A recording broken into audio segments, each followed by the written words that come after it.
کیا اچھی بات کہی ہے. جملے کی ترتیب بدل دیں کہ انسان کی زندگی کا منشا یہ ہے کہ اس کے تمام قوا اور جذبات نہایت روشن اور شگفتہ ہوں. اس جملے کو بدلیں. منشا مقصد، قوا صلاحیتیں طاقتیں روشن اور شگفتہ ہوں، تر و تازہ ہوں. کہ کسی حکیم نے کہا ہے، اس کا قول بڑا عمدہ ہے، کہ انسان کی زندگی کا بنیادی مقصد یہ ہے کہ جو جو صلاحیتیں اس کو دی گئی ہیں، جو جو قوتیں دی گئی ہیں، وہ اپنی عمدہ حالت میں ہوں، تر و تازہ ہوں. آگے چلیے. اور ان میں باہم نامناسبت اور تناقض واقع نہ ہو. اور وہ صلاحیت، نامناسبت یعنی آپس میں نامناسب ہونا، یعنی ایڈجسٹمنٹ نہ ہونا. اور تناقض کا بھی مطلب تقریباً یہی ہے کہ اس میں نقص نہ ہو، کوئی تضاد نہ ہو، وہ صلاحیتیں آپس میں ٹکرائیں نہیں، اس کو کہتے ہیں. اور وہ صلاحیتیں آپس میں ایک دوسرے کی معاون ہوں، مددگار ہوں، ایک دوسرے کے خلاف نہ ہوں، بلکہ سب کا مل کر ایک کامل اور نہایت مناسب مجموعہ ہو. اس کو کامل، مکمل، بلکہ وہ تمام صلاحیتیں انسان کے اندر ایک مکمل صورت میں ہوں، ایک اچھے مجموعے کی، ایک اچھے ٹوٹل کی صورت میں ہوں. مگر جس قوم میں کہ پرانی رسم و رواج کی پابندی ہوتی ہے، اس کو بدلتے ہیں، لیکن وہ قوم جو پرانے رسم و رواج پہ چلتی رہتی ہے، یعنی ان رسموں پر نہ چلنے والا متون اور حقیر سمجھا جاتا ہے، وہاں زندگی کا منشا معدوم ہو جاتا ہے. متون جس کو تانا دیا جائے، جس کو برا بھلا کہا جائے، حقیر گھٹیا، معدوم ہو جاتا ہے، ختم ہو جاتا ہے. تو ہم نے اس کو آسان کر کے بولا، آسان کر کے لکھا، معاف کیجیے. یعنی ایسا معاشرہ جہاں پر اگر کوئی شخص پرانے رسم و رواج کی پابندی نہ کرے تو لوگ اس کو برا بھلا کہتے ہیں، تو وہاں پھر انسانی زندگی کا جو بنیادی مقصد ہے وہ ختم ہو کر رہ جاتا ہے. اگلا پیراگراف. ایک اور بڑے دانا شخص کی رائے کا یہ نتیجہ ہے. اس کو آپ یوں بدل سکتے ہیں. کسی اور عقل مند نے بھی یہ بات کہہ رکھی ہے یا کہی ہوئی ہے کہ آزادی اور اپنی خوشی پر چلنا جہاں تک کہ دوسروں کو ضرر نہ پہنچے، ہر انسان کی خوشی اور اس کا حق ہے. ضرر، نقصان، اور کوئی مشکل لفظ نہیں ہے. وہیں سے جوڑ دیجئے کہ ہر انسان کا یہ حق ہے کہ وہ اپنی زندگی اپنی خوشی اور آزادی سے گزارے، بشرطے کہ اس سے کسی دوسرے کا نقصان واقع نہ ہو. پس جہاں کہیں معاشرت کا قاعدہ جس پر کوئی چلتا ہے خاص اس خصلت پر مبنی نہیں ہے. خصلت، عادت، طریقہ، معاشرت، رہنے سہنے کا ڈھنگ، قاعدہ، اصول. لیکن جس معاشرے میں رہن سہن کا طریقہ ان بنیادوں پر نہیں ہے بلکہ اگلی روایتوں یا پرانی رسم و رواج پر مبنی ہے، منحصر ہے، بلکہ اس معاشرے میں پرانی رسم و رواج کی پابندی کی جاتی ہے، وہی اس معاشرے کی بنیاد ہے، تو وہاں انسانوں کی خوشحالی کا ایک بڑا جز موجود نہیں ہے. تو وہاں کے انسان کبھی بھی پرسکون اور مطمئن نہیں رہ سکتے، کیونکہ اطمینان کے لیے ضروری ہے آزادی، اور آزادی جیسا بڑا جز کہتے ہیں حصے کو، ٹکڑے کو، اس معاشرے میں انسانوں کو دستیاب نہیں ہے. اور جو کہ کتاب میں غلط چھپ گیا ہے، یہ اصل میں چونکہ ہے. یہ اس کو چونکہ کر لیجئے. اور چونکہ خوشحالی ہر فرد بشر کی اور نیز کل لوگوں کی ترقی کا بہت بڑا جزو ہے، تو اس ملک میں جہاں رسموں کی پابندی ہے وہ جزو بھی ناپید ہوتا ہے. اور چونکہ ہر فرد ہر انسان کی ترقی کی بنیادی بات یہ ہے کہ اس کو آزادی نصیب ہو، وہ اپنی زندگی اپنی مرضی سے گزارے. تو جس معاشرے میں یہ آزادی اس کو نصیب نہیں ہے تو وہاں انسانوں کی خوشحالی ممکن نہیں ہے. ناپید ہونے کا مطلب ختم ہونا. اگلا پیراگراف. کسی شخص کی یہ رائے نہ ہوگی کہ آدمیوں کو بجز ایک دوسرے کی تقلید کے اور کچھ مطلق نہ کرنا چاہیے. کوئی بھی یہ بات نہیں کہے گا، کوئی عقل مند آدمی یہ بات نہیں کہہ سکتا.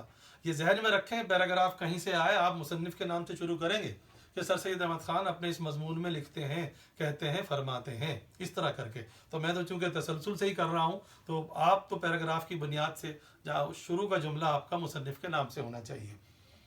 بجز سوائے تقلید، نقل کرنا، پیروی کرنا، مطلق ہرگز.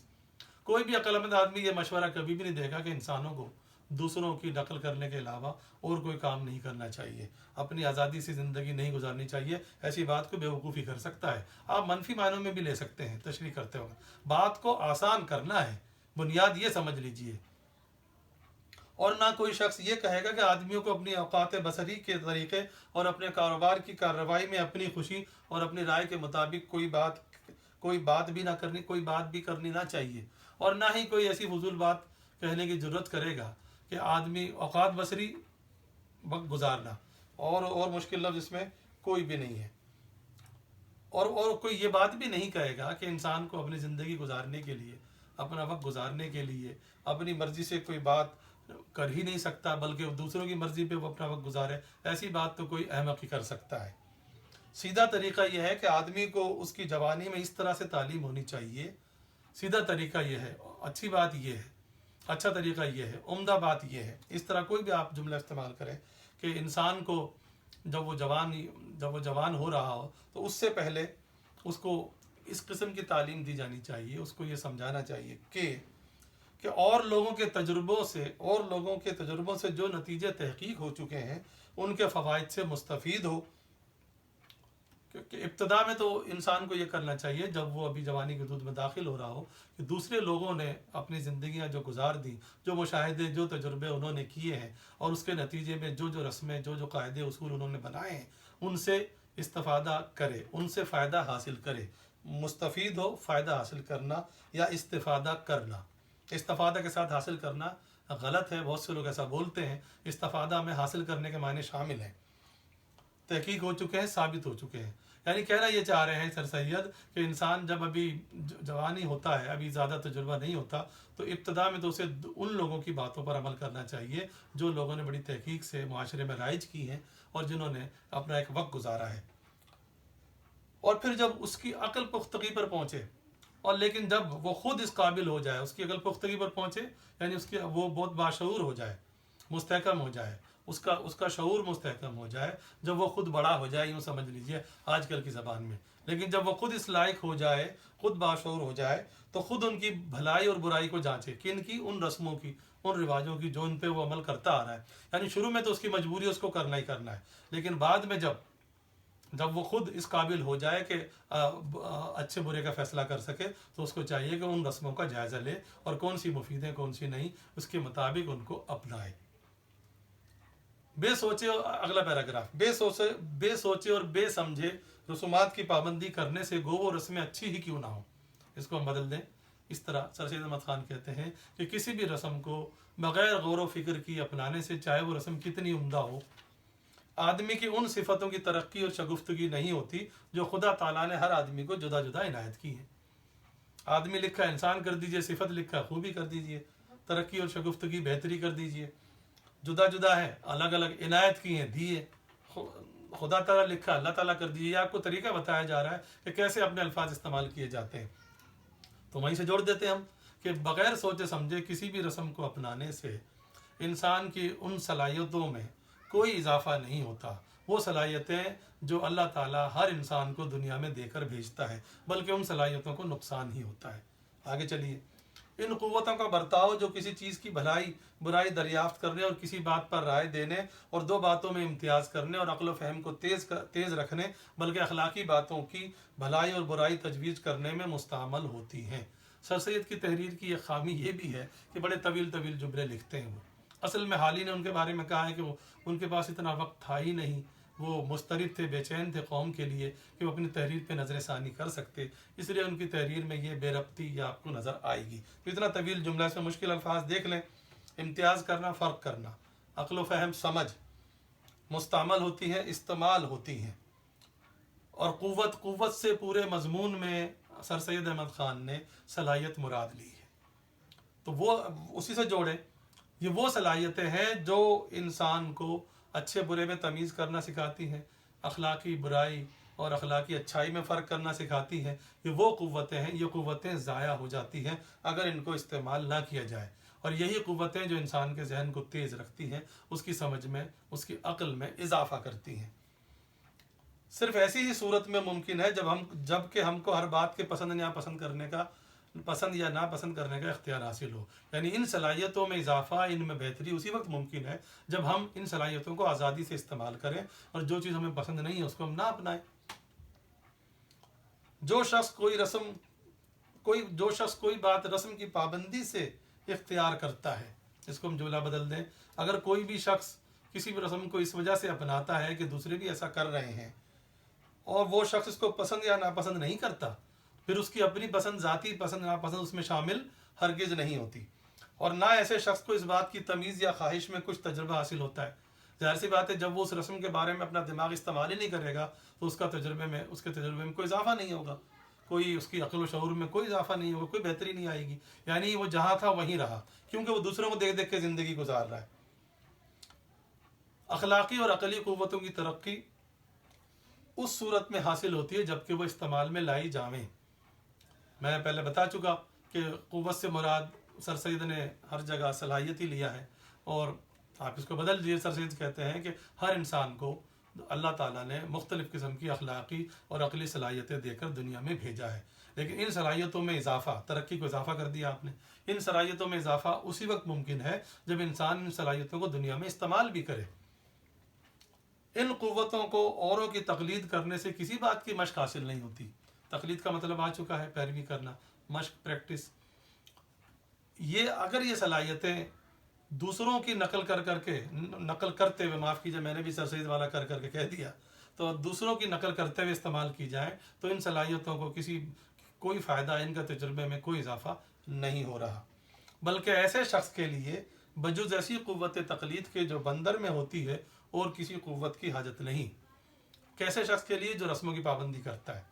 بلکہ وہ آدمی جو صرف دوسروں کو دیکھ دیکھ کر اپنی زندگی گزار رہا ہے، رسم و رواج کی آنکھ بند کر کے پابندی کر رہا ہے، اس کے لیے باقی ساری صلاحیتیں بیکار ہیں. بجز کا مطلب پہلے بھی آ چکا ہے، سوائے. تو اس کے لیے صرف ایک صلاحیت کافی ہے، وہ ہے قوت تقلید کی قوت، نقل کرنے کی صلاحیت. اور یہ وہ صلاحیت ہے جو کہ انسان تو کیا، جانوروں میں بھی ہوتی ہے، خاص طور پہ بندروں میں بھی ہوتی ہے. گویا مصنف یہ کہہ رہے ہیں کہ جو شخص دوسروں کی رائے پر، دوسروں کے رسم و رواج پر اپنی زندگی گزارتا ہے اور اپنا دماغ استعمال نہیں کرتا، اس میں اور جانوروں میں کوئی فرق نہیں ہے. اس کا نچوڑ بھی دیا کریں کہ بھائی اس طرح اس پیراگراف کا بنیادی مفہوم یہ ہے، اور جب بھی نچوڑ دیں تو پیراگراف بدل کے دیں. اس کے بعد پھر پیراگراف جو امر کے پسندیدہ اور تسلیم کے قابل ہے، آپ اس کو یوں کر سکتے ہیں، وہ بات، امر بات، حکم اور اس کی جمع ہے امور. جو امر کے پسندیدہ اور تسلیم کے قابل ہے، وہ بات جو سب کو مان لینی چاہیے، جو اچھی ہے اور سب کو مان لینی چاہیے، وہ یہ ہے کہ لوگ اپنے فہم اور اپنی عقل سے کام لیں. اس کو آرام سے بدل سکتے ہیں کہ لوگ کس کے بارے میں کام لیں؟ بریانی کھانے کے بارے میں نہیں بھائی، رسم و رواج کی بات ہو رہی ہے نا بھائی، بات چل رہی ہے کہ لوگ رسم و رواج کے بارے میں اپنے دماغ کو استعمال کریں، اپنے شعور کو استعمال کریں، اور رسم و رواج کی پابندی بھی ایک معقول طور پر رکھیں. یعنی ہر رسم کو نہ اپنائیں، بلکہ ایک حد تک ہی ان رسموں کو اپنائیں. وہ حد کیا ہے وہ آگے بتا رہے ہیں. یعنی جو عمدہ اور مفید ہے ان کو اختیار کریں. اب انہوں نے قاعدہ بتا دیا کیا کریں. وہ رسمیں جو اچھی ہیں، دیکھیں ساری رسمیں خراب نہیں ہو سکتی، یہ ممکن نہیں ہے کہ معاشرہ سارا کا سارا خرابی پر چل رہا ہو، ایسا نہیں ہوتا. تو وہ رسمیں جو واقعی فائدہ مند ہیں، جو اچھی ہیں، ان کو اپنا لیں. پہلا اصول.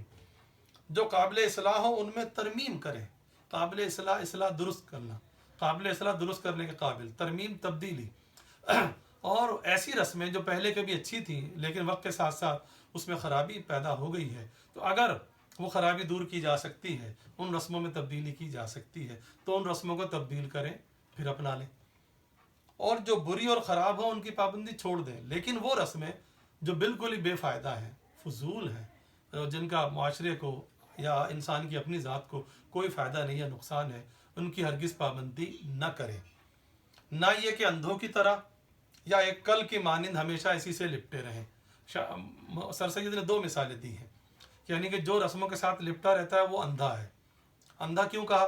کہ اندھا بھی دوسروں کی مرضی سے چلتا ہے. جیسے لوگ ہاتھ پکڑ کے اس کو چلاتے ہیں، بیچارہ وہ ویسے ہی چلتا ہے، اپنی مرضی سے چل پھر آسانی سے نہیں سکتا. جیسے دوسرے گھماتا ہے، دوسرے بٹھاتے ہیں، بیٹھ جاتا ہے. اس کا مطلب ہے جو رسموں کی پابندی کرتا ہے وہ عقل کا اندھا ہے. وہ یہ کہہ رہے ہیں. یا ایک کل کی مانند، کل کا مطلب ہے مشین یا مشین کا پرزہ، اس کے لیے بھی کہتے ہیں. مشین کیوں کہا اس انسان کو؟ کہ مشین کی اپنی مرضی کوئی بھی نہیں ہوتی، کتنی بھی بڑی مشین ہو، اس کو چلاتا ہے انسان ہی ہے. تو مطلب کہنا یہ چاہ رہے ہیں کہ جو شخص رسموں کی پابندی بغیر سوچے سمجھے کرتا ہے، وہ یا تو عقل کا اندھا ہے یا ایک مشین ہے جس کی اپنی مرضی شامل نہیں ہوتی. تو طلباء طالبات، ابھی یہ سبق ادھورا ہے کیونکہ ہم چونکہ ایک ایک جملے کو لے رہے ہیں تو ویڈیو طویل نہ ہو جائے، تو اس لیے یہ سلسلہ ہم یہیں روکتے ہیں، اور اگلی ویڈیو میں ہم یہیں سے شروع کریں گے. تو آپ کو ہدایت کی جاتی ہے کہ اپنا رول نمبر، نام اور جماعت کامنٹس کے خانے میں ضرور لکھیں. انشاءاللہ اگلی ویڈیو کے ساتھ جلد حاضر ہوں گے.